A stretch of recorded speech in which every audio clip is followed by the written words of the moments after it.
नमस्कार मित्रांनो, M S media TV मध्ये आपले स्वागत आहे. मी आहे वसीम सिद्दीकी. आपल्या परिसरातील तसेच राज्य आणि देशातील ताज्या घडामोडी जाणून घेण्यासाठी आमच्या पेजला फॉलो करा आणि व्हिडिओला लाईक व शेअर करायला विसरू नका.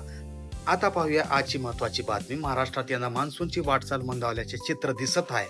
हवामान विभागाच्या माहितीनुसार अरबी समुद्रातून येणारे ओला वायुक्त वारे कमकुवत झाल्यामुळे मान्सूनचा पुढील प्रवास काही दिवसापासून थांबला आहे. त्यामुळे राज्यातील अनेक भागामध्ये अपेक्षापेक्षा कमी पाऊस पडत आहे. पावसाची कमतरता जाणवत असल्याने शेतकरी वर्गामध्ये चिंता वाढली आहे. काही पेरणीची कामे प्रभावित होण्याची शक्यता व्यक्त केली जात आहे.